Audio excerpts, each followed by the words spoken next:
The impact of Covid-19 on Japan's economy and society was immense.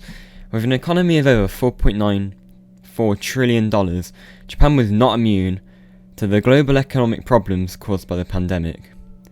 In addition to the absolute economic downturn and all of that Japan had to face, it also exposed many of the underlying issues that plague Japan's economy and society, the main one being its aging population and other ones such as over-reliance on industries like tourism and that. So throughout this video I'm going to be exploring how Japan has been dealing with these and what steps they're taking towards recovery and how it kind of came around and all of that. So I hope you enjoy the video and stay to the end, because who knows, you might enjoy it. So yeah.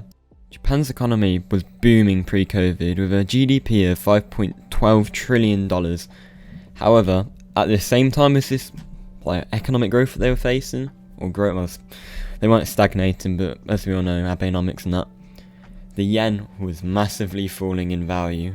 And with the outbreak of COVID-19, that may have forever altered the path of Japanese economics, and Japan, like many other countries, has faced unprecedented challenges due to this pandemic, ranging from the health crisis to economic instability and social disruption. Today we'll be examining and looking at how the pandemic has affected different aspects of Japanese life, the business sectors, employment, government response, and just the daily life in general for the citizens. So yeah, we're going to be delving deeper into what happened really. As you can see in the video, empty Kyoto, it is pure insanity. Like, this would be a massive hotspot filled with tourists and whatnot. For a bit of context, they're failing because of the lack of tourism. All their problems have been found out, such as going bankrupt accordingly, and that almost happened, which was insane to think about really, especially for a city of its stature. It just wouldn't happen, but because of COVID-19 lockdowns, no one could go anywhere. No one could go to Kyoto to keep the city running, because this city runs on tourism, and it's been keeping it afloat from dodgy loans back when during the bubble, which was to build a metro system or something along those lines, and they've been found out now, and it's just wow, all because of COVID. That.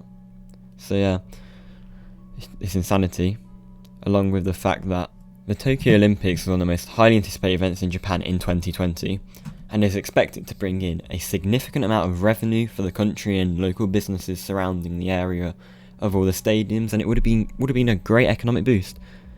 The preparation for it had been going on for years and involved extensive infrastructure developments and investment. However, the postponement of the event due to COVID-19 had a significant impact on the Japanese economy, particularly in that one desired tourism industry. The decision to postpone the Olympics was not an easy one, and it involved massive financial implications and logistical challenges for Japan, for their planning committee, and for the government. Many businesses had already invested heavily in anticipation for a massive influx of tourists. These include hotels, restaurants, and transportation companies, who would have spent massive amounts of money to boost their production and their capabilities to hold people. But with the postponement of these games, these businesses were left with unsold inventory and reduced demands for their services, leading to significant financial losses for them. The impact was felt beyond just the tourism industry, as many of the other sectors were counting on a boost in the economic activity that the Olympics would bring. For example, construction companies that were involved in the development of new stadiums and facilities were affected by this. They've wasted all their time and money, and the government contract paid out, but will they ever be used again? Who knows? And if they've done this just solely out of they love their country and they want their country to be seen on the world stage in the Olympics, it's not going to happen. They've invested time, money, manpower into a job that isn't really going to see fruits of tuition. Massive stadiums that are going to be empty. It's just all ridiculous. But despite the setbacks caused by the postponement of the Olympics, the Japanese government and businesses continue to work together to find ways to minimise the negative impact that this would bring on the economy. Various measures were implemented, such as offering financial support to these businesses and individuals. And they also started providing incentives for domestic tourism. This policy for domestic tourism, I think personally, is a very good one. Encouraging local Japanese people to go out and about, explore their country, is a great way to boost small rural towns that would have probably benefited from the Olympics. Just because the Olympics are in Tokyo doesn't mean that wider spread effect wouldn't have hit these rural places nearby, in Kansai, down south, up north, and all of that. The Tokyo Olympics were originally expected to provide a significant boost to the Japanese economy through, as aforementioned, increased tourism, businesses and job opportunities because of this. But because of the pandemic, the games had to be held without any spectators, which, as you can imagine, would have had a massive impact on the economy, which was already failing because of COVID. This boost would have been great, but not anymore. The absence of these spectators meant that the businesses that were relying on this extra revenue from the influx of tourists, as we've mentioned, hotels, restaurants, souvenir shops, all suffered losses, massive losses because of this. Think about all the stock they would have extra bought in preparation for this when it got announced. Everything gone. This was devastating for these small and medium-sized enterprises, which may not have had the financial resources to survive an economic downturn like the big ones have, like Mitsubishi and all that. Additionally, many of these businesses would have invested in their advertising and marketing campaigns in anticipation for these events, which what's the point of running them now when there's no tourists to run them? So that also added to losses because no one was in the country. The impact of the lack of spectators extended beyond the immediate loss of revenue. The absence of a lively festival atmosphere also meant the games were less memorable and less likely to inspire future visits from tourists. See, this is a long-term issue. People think of Japan as mega corporations, mega cities, and technology and that. Some people see it as anime, ramen, udon, manga, stuff like that. But you have the other side, who don't know much about it, and this might have just been their first time seeing what Japan is, but they can't go. They might be because can't get in. Empty Olympic Stadium would have just hampered the experience for them.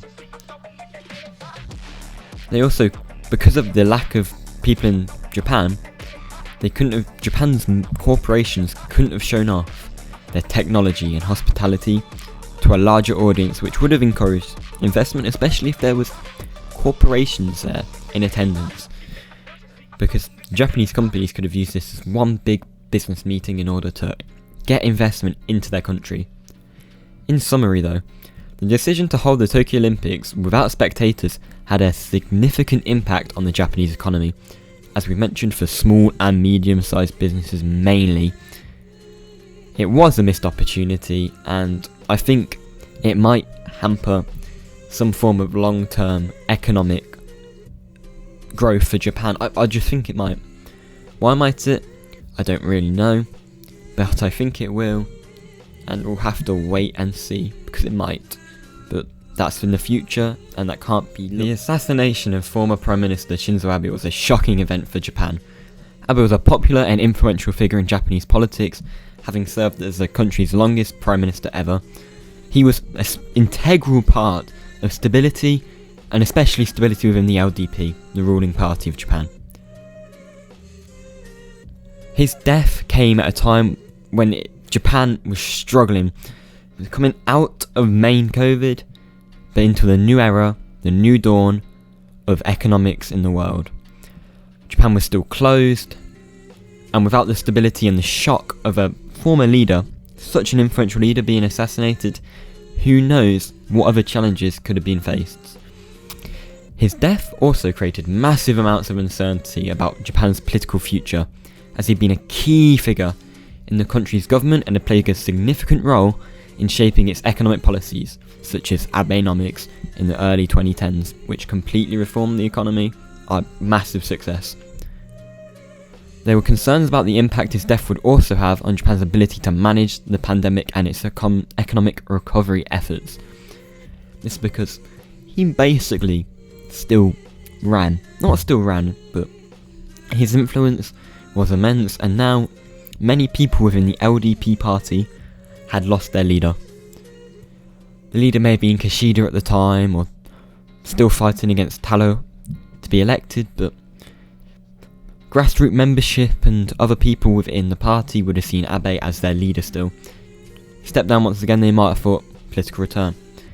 In addition to this, he had been a strong advocate for hosting the Tokyo Olympics and had worked hard to ensure the success of his bid. And many Japanese citizens mourned his passing during this difficult time. You should have seen some of the footage. It was shocking what happened. Shocking. The impact, wow. Let alone socially, let alone economically. It was... the amount of people showing their support, may he rest in peace, but it's just awful. Massive amounts of instability would have been caused by this, and as we all know, instability and political assassinations aren't good for the economy. During the pandemic, Japan faced a series of businesses shut down like everywhere in the world, particularly in the entertainment and hospitality sectors such as izakayas, hostess clubs, host clubs, and all the lot. The country's state of emergency forced many of these small and medium enterprises to shut down or reduce their operations drastically, leading to a widespread job loss and economic instability, which would have added to how much government was spending on their safety nets. For example, restaurants and bars which were required to close early or operate at limited capacity saw a sharp decline in revenue. Tourism industry, a crucial component of many rural towns in Japan, was also hit hard with travel restrictions and border closures severely affecting the inflow of foreign visitors. The situation was especially dire in the rural areas, as I mentioned, where the economy depends heavily on the tourism. The impact of the pandemic on the businesses was further compounded by the supply chain disruptions, labour shortages and other operational challenges forced upon Japan by the world shutting down due to the Covid pandemic. In response to the economic impact of Covid-19, the Japanese government implemented several measures to support businesses and individuals. One of the most significant was the Emergency Economic Package worth $1.1 trillion, which was announced in April 2020. This package includes measures such as subsidies for small and medium enterprises, loan support for businesses affected by the pandemic, and cash handouts to households, basically stimulus checks like you saw in America. The government also implemented measures to support employment, such as subsidies for companies to retain their employees and job creation subsidies for companies that hire new employees. In addition, the government extended the deadline for tax payments and provided financial support to medical institutions and local governments to help them respond to this new pandemic that they were facing. Overall, the measures were aimed at preventing further economic damage and trying to scrape what was left to weather the impact of the Covid pandemic early on in Japan's downturn of facing it. As Japan's vaccination campaign ramped up and the country began to ease Covid-19 restrictions, the economy started to slowly recover. However, the pandemic's impact on the country is expected to last for years to come, as some businesses were forced to close permanently and many workers lost their jobs. The pandemic has also highlighted some of the long-standing issues in the Japanese economy, such as its reliance on tourism and its need to embrace digitalization to remain competitive in the global marketplace. I know this, you might not. Japan is still very paper-based, but thanks to COVID, there has been some digitalization. I was speaking to Professor Watkins a couple of months ago about it. He's a professor in a Japanese economics uni, and he was telling me about how Japan's reliance on paper was making it harder for them to compete. But he also mentioned to me that because of COVID, some of the businesses in Japan have finally started to figure out what technology is and have started to digitalize everything, which would boost productivity, efficiency and competitiveness. In addition to this, the pandemic has led to a shift in consumer behaviour, with many people opting for online shopping and remote work.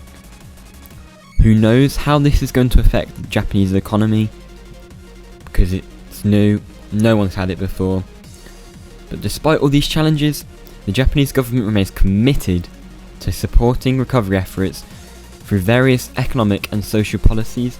One of these social policies, I don't know if they brought it out yet, but they're planning to, is to fix their ageing population crisis with some form of support, maternal support for new parents and new families.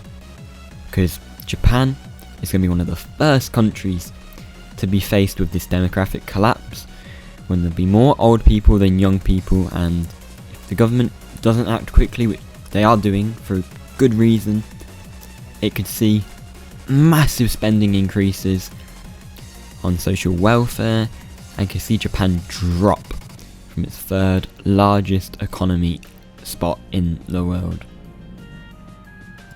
Thank you for watching my video exploring the impact of COVID on Japan, and if you enjoyed it, make sure to like and subscribe for more. Hopefully you actually enjoyed it. Topic I'm interested in, trying something new. I've never done this before, and I'd love to make more videos on economics and just talking about my thoughts, my feelings, some research I've done, and I'm really enjoying it. The quality might not be the best on this video, but I'm learning, and eventually it might get better. Hopefully it'll get better, and one day, might start producing top quality videos. But I hope you have a good day, and see ya.